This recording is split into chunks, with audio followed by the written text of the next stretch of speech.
Okay, here we are on the desktop, and I've got a small 6x6 Gelli Plate. It's made by a company called Gelli Arts, I believe. There's a couple of different companies, so Gelli Press.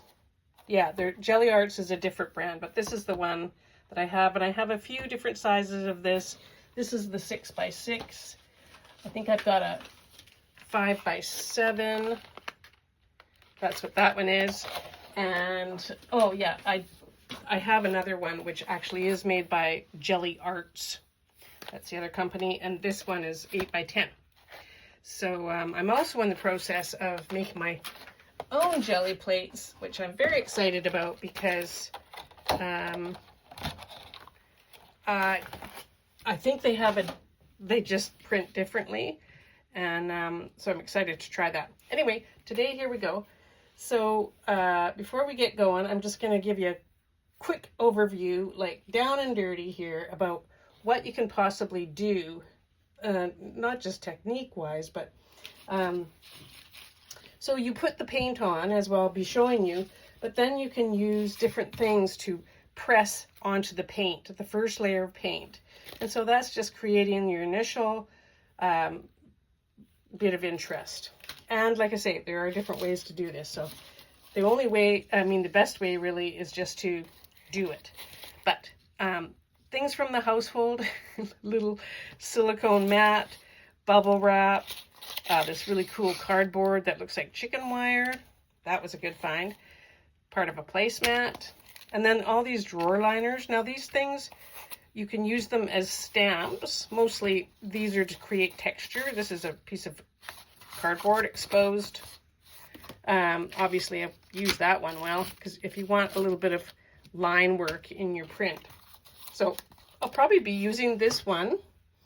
The other thing you can do is, if you just have plain old, it's this kind of foam that's really kind of dense, but you can carve into it either with a knife or just use a glue gun, a hot glue gun, and you can make little designs like I have here, and then you can use these to print onto your Gelli plate. And the cool thing is that these are handmade, and I really encourage the handmade, although, you know, the man-made stuff is cool too. Like if you have stencils, for example, you can either put a coat of paint on, then put the stencil on, or you can just roll the paint on right over the stencil. It's just literally, it's so cool. I like this one here. So depending on what you're doing, it'll change from, print to print probably. And this is a cool thing too. I got this in secondhand store. It's just a little stamp, and it's got this cool little fake $1 bill, and you can just stamp it on, so it gives you a little bit of text and some different kinds of interest. So, okay, so materials. Now, using open paint or paint that doesn't dry quickly is actually makes the process a lot easier, because you can usually get another pull or even 2 extra ones from it, because this paint doesn't dry as fast. So these are 2 of my favorite colors, which is Payne's Gray, and this is Nico Azo Gold, and made by Golden. And it says obviously open, so that just means it's slow drying. So for the purpose of this video, I'm going to use these ones because I'll be talking and I might just, take too long, and then the paint will be too dry.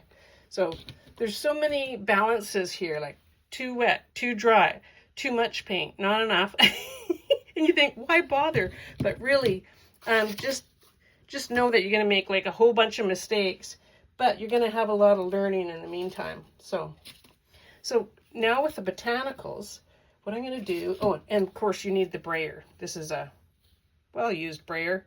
It's getting to the point after so many coats of paint, when it gets really thick, I just start peeling it, and then it peels off. It's so satisfying. And it gets right down to the original red rubber on this. So this one's, there's different kinds. This one made by Speedball.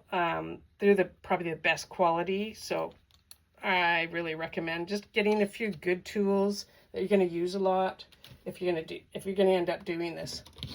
So, okay, so now I've got these florals, and I tried to look at things that had good veins in them. Like I really like this leaf. I mean, I like the shape of the leaf anyway, but see how the veins are really cool? Now, the reason that you want those kind of plants, I mean, you can just use flat things that don't have much veins too.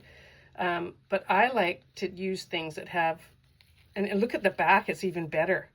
So when you press this on the Gelli plate with some paint on it, all these little textured edges will press into the Gelli plate and make what they call a ghost print. So you'll see what I mean. I'm actually just gonna snip that. Oh, too bad, I just ripped the leaf. Oh well. It's not, now see, this one's not gonna do too well. This little fern is pretty. So, but again, it's warm in my studio, and but I might give that a try. Poor little thing. This was a piece of fern, and it had this, you know, kind of like the fiddlehead on the top, but I'm not sure. If things are too thick, they just kind of squish out. They don't really work that well. So I've got a few more of these leaves as well. So, and I have this, all these leaves are quite delicate, and these were just literally just a short walk around the studio where I work, and you don't have to go very far to find some cool weeds. So this again is quite flimsy, but if I can get it to show its leaves out like that without it falling down, I don't know, we'll try it. Yeah, this was probably my favorite one as far as the texture goes. These are salmonberry leaves. They have good texture in them too, but they're quite delicate. Oh, and look it, I took his little berry off, but and it's pretty thick. I don't know if it'll squish, but that would be cool to get a berry on there. This is more salmonberry. Oh, this is a whole leaf or a whole little branch. Oh, and this is another variety. I can't remember what this is, but look at those gorgeous textured leaves. That is going to work really well, I think. So, oh, these are nice too. Everything is very soft and wilty here, but this is what's, these leaves are going to be a one-time use. Maybe two. Sometimes if they get a bit of paint on them and it dries, they're more, I don't know if I can get that one to work, but so I got enough to work with anyway. So what I'm going to do is just put both colors on the Gelli plate. And this is a heavy body paint, which I don't usually use, but I am using it today. It hasn't been open for a while. And in this instance, I'm putting two colors on. I'm going to sort of get them on there by themselves and then kind of mix them together. That was my plan anyway, but we'll see what happens. Now, this Gelli plate is, I mean, this brayer is too big for this Gelli plate. I really need a smaller one, but I just don't have one right at my fingertips. So I'm just going to kind of get it on there. And so rather than just going back and forth, you sort of want to pick it up and roll it. And that way it spreads out better. And then this, I think this might be too much paint. We'll see. Every time I do this, it's almost like the first time. It's just, this is probably one of the coolest exploratory art exercises that I do. And for that reason, I really enjoy it. I'm just moving this stuff away because what you need is a piece of paper to roll off the excess paint because to get it ready for the next time. Now, I'm doing that because I don't want to put any more paint on there. And I know I'm using open paint. If I was using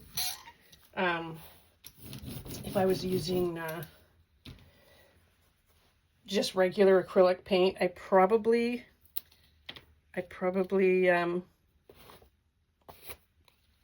okay, here we go. I'm gonna put it coming off. Sorry, I lost my train of thought there. It happens a lot these days. So I'm putting that one that way. I could put it this way. I'm going to put it this way. Because you have to kind of think backwards in the sense that underneath this Gelli plate is the front of your print. That's how you sort of have to think. So the first thing you put down is what's going to show. Now basically I'm just, you know, I'm going to try this one this way to see the difference. And, you know, I don't have enough like little things to squeeze into the little spaces, and you don't have to. Just want something poking in there. Okay, now, normally this would almost be dry if this was acrylic. Oh, I forgot to go over if this wasn't an open acrylic. Okay, we've got 3 kinds of paper. This is mulberry. This is tissue paper, wet strength tissue paper. And I can't remember what this is, but it's a bit better quality than printer paper. And you can use printer paper as well. So for this one, because I've just got it sitting here ready to go, I am going to try a piece of mulberry paper. And the thing about mulberry paper is it's quite soft. So this is coming from a personal point of view. I like pieces of collage that will work well into my paintings, because I use paint as well. So I like tissue paper the most. And you can get really fine little prints. So I'm picking up the paint that was around there. So these are actually acting as a mask. So I'm doing it this way, but I'll show you how to do it without putting the paper on right away. Okay, so we'll just take that off. It's kind of like magic. This is so cool. Right? So the cool thing about this, especially if you use tissue, because tissue is completely transparent when it's been worked into the painting. If there's something behind here in this unprinted space, like text or something, or just colors of paint, it'll come through. So that's why I really like it, like in this format to use for my paintings. So I know I put it like that. So you don't have to use the same piece, but look at, oh my God, right? Now you can use a little pair of tweezers if you're like me, you know, big fat fingers. That is so beautiful. Actually, well, do I want to use the same one? I might not line it up. See, and I didn't measure it. But this is pretty transparent. I'm just going to go for it because I just, you know, I might screw it up totally. So I'm just kind of eyeballing it. And I'm, oh, okay, so that's there. Pretty close. It's not exactly, but again, you could not probably do this if this was not extended dry paint. That's the beauty of using open paint. It just gives you a longer working time. Now, another thing I could have done was, with another piece of paper, I could have then wait till that dried and then put a lighter coat over it so that you have a lighter background. And in that lighter coat, you can add texture. It's just, oh. But I'm just actually in this moment curious about what this would have looked like, so I had to do it. So I'm just peeking. I'm hoping it's gonna be okay. Ooh, sweet. I love it. Amazing. Okay, I gotta tell you guys, you're probably gonna do a lot of Gelli printing until you feel like you get a good pull, but that is like so cool. So there's one. And look how the Gelli plate is completely, another advantage of the open paint. The paint comes off. It doesn't dry on your Gelli plate. Okay, so now I'm so excited. I want to try another one, but you know, it's never the same the second time. I want to, actually, maybe I'll just use one color. So this is the Payne's Gray. And I like to use a Payne's Gray or a darker color. Whoops, it's stuck here.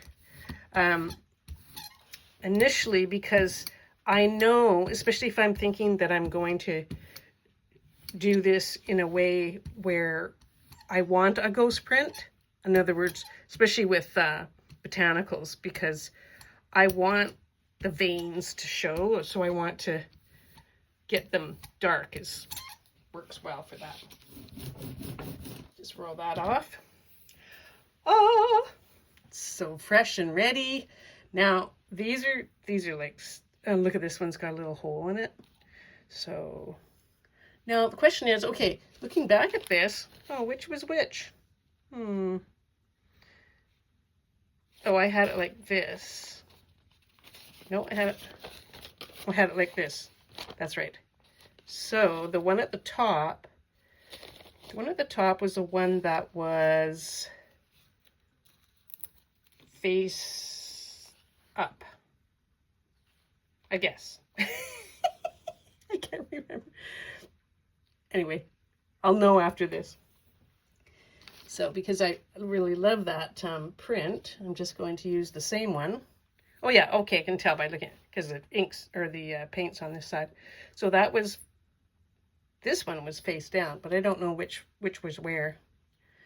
I think they really, I think it was this one that, and actually the paint's still wet on here. Amazing. Yes, this is the one that was on the bottom.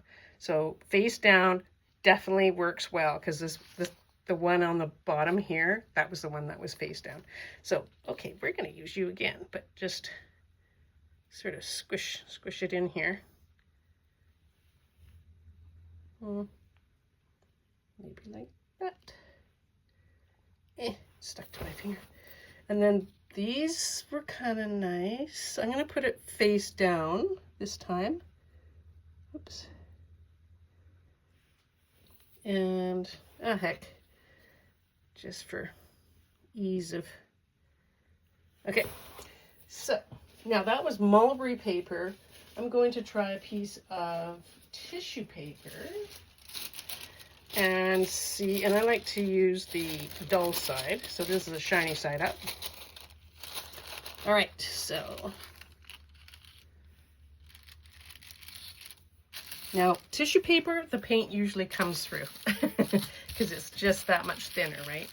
So in this, when I'm doing this part here, I'm just looking to make sure that I got all the edges and in those little nooks and crannies. I really want to create sharp edges if I can.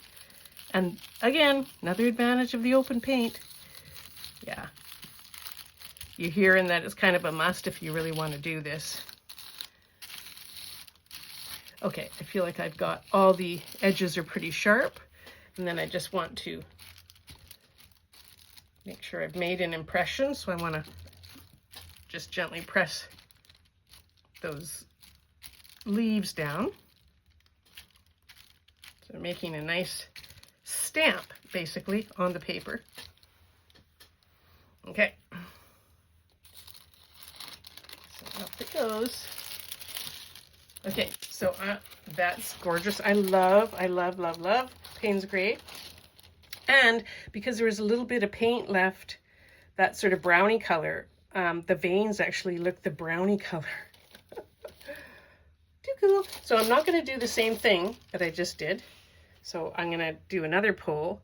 So see how there's a little bit of paint just around here? I don't want that. If I can, I want to take that, pick that up.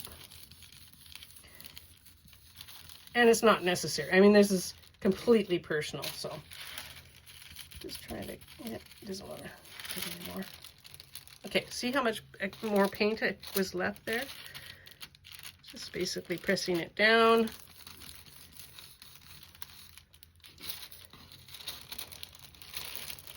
Okay. I mean, that's kind of cool in itself. I'm just using this piece of paper as a pickup sheet now. It's not, and it might end up being used in the end anyway.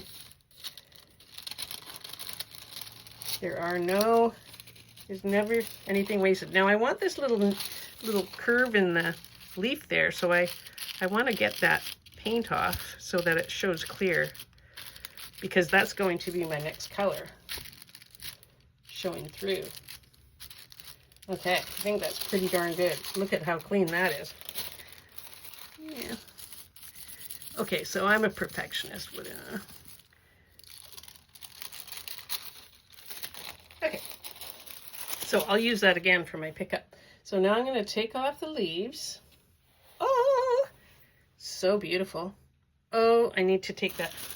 I didn't see that little bit down there underneath that leaf. See, he's hiding a bit of paint down there. Okay, now this is kind of handy because it's got a little point to lift up. Oh my God, is that so amazing? Right? Oh. Now, gorgeous, right? So I could just leave it like this. Now, this paint is still wet because it's open paint. So, and I can tell because it's kind of shiny. So I'm just giving it a little, I'm helping a little along to dry. Now, some people use a hair dryer, not with the heat, never ever with the heat, but you just put it on cool. So that's, you know, okay. Personally, if I don't have to, I don't want the noise of a hair dryer going. So I'm not 100% sure if this is, I don't think it's totally dry yet. I don't really know how long these paints take to dry. Because when I put a lighter color on there, I don't want it smudging. I'm just seeing, oh, you can hardly read it. It just, yeah, okay. I can't really see it. Okay, so now I'm going to put another color. So maybe, oh my gosh, there's just so many possibilities. Oh, well, my other favorite color. This would be it. I could add a little bit of white to this, which I have, oh, right in front of me. So I'm going to add a little bit of this, but mostly white. So I could mix this, but I don't really, my palette's not sort of ready to go. So I'm just going to, like I say, if you use too much paint, not good. You have to end up just taking it off, but you don't want it too dry either. It's not quite as imperative as it is with the regular acrylic paints. Okay, let's see what we get. We should get a nice warm, but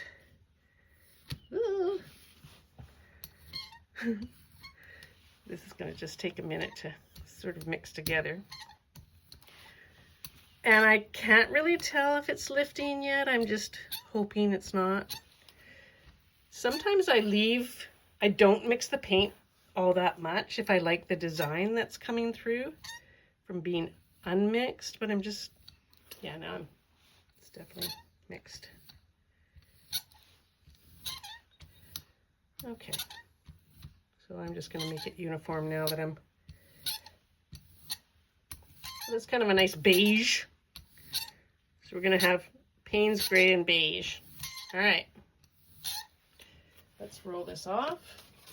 Now, before I print it, I want to put a little bit of texture in here. And I know the leaves were here, here, here. So I'm kind of like imagining that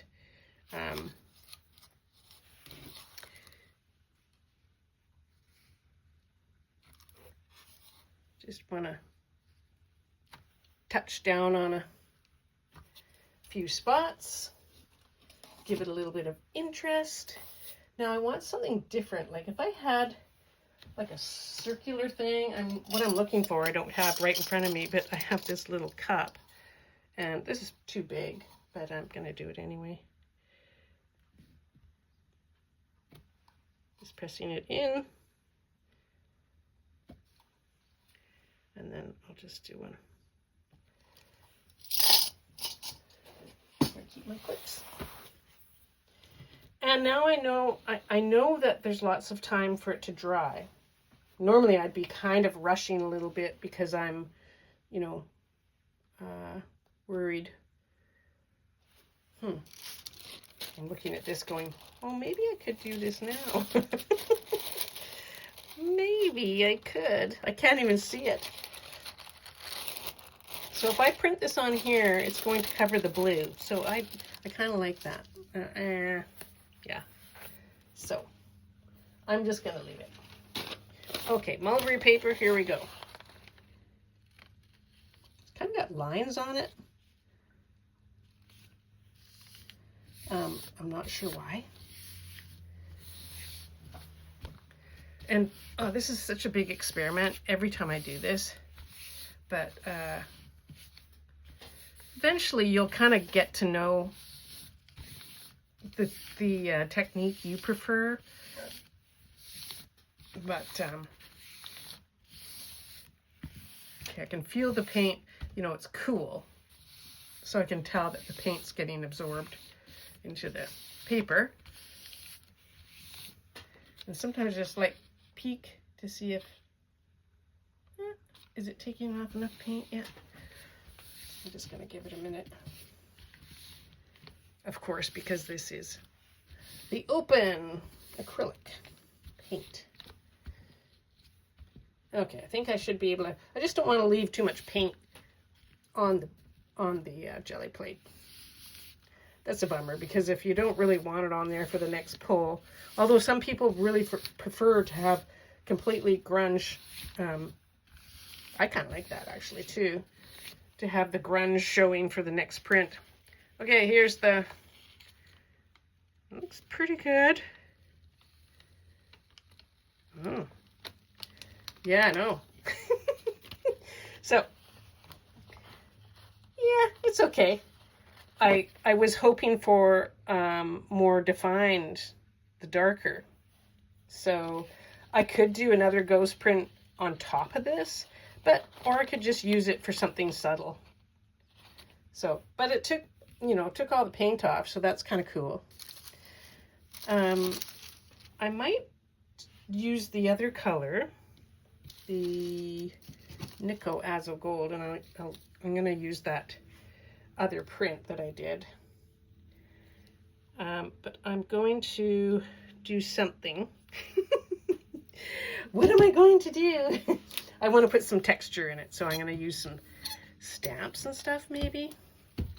The other thing is you don't have to pull it every time you put paint on. You can put paint on, let it dry, put more paint on, let it dry, put more paint, you know what I mean? And then you can just have one pull with all the layers of paint on it.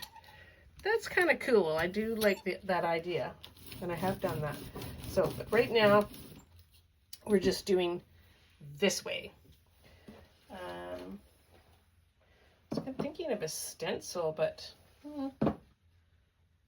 so I want something big. This is kind of like a stencil that I use a lot. Which way? I don't know, it's all an experiment. So, as you can see, the stencil's acting as a mask, and, you know, it'll block that out from getting printed, but what will get printed is what's in the spaces. So, I just basically want to get this lined up more or less. Oops, oops.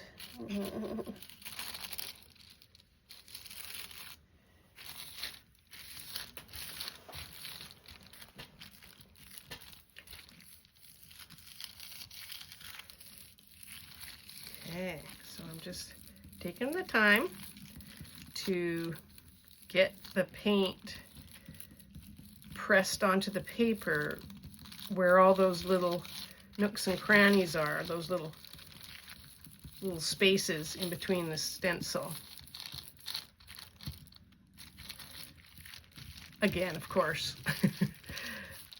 you can do this quite easily with the extended drying.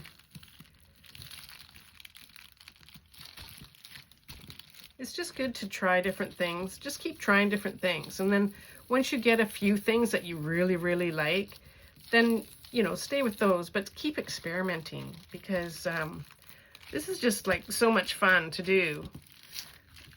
You can do it with your kids. I mean, there's no age range for this sort of activity. I think I've got it. Okay. Let's have a peek. Oh, that looks okay.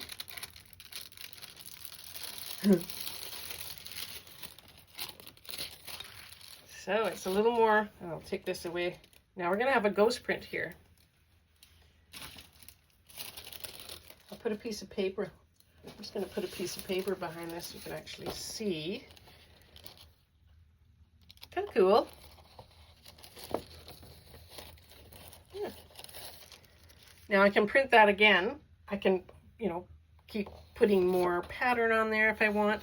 But right now I want to focus on this little ghost print here, which I could just put back on and have the ghost print on there, but it might be...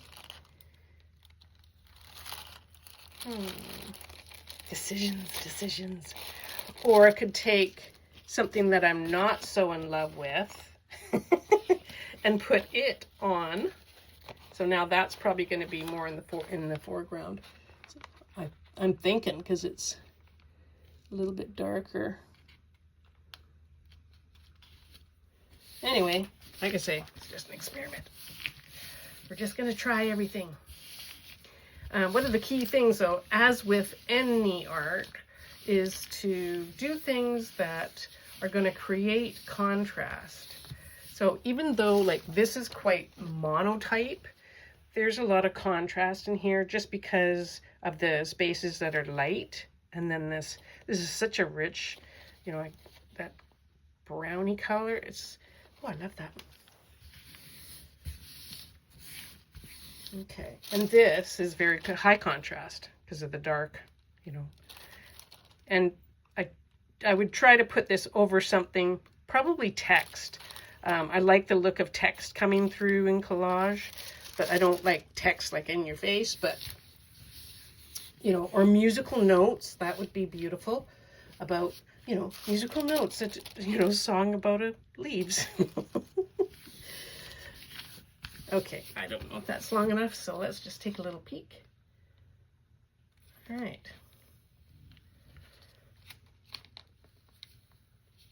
Now it's changed it a bit, and I think I like it less.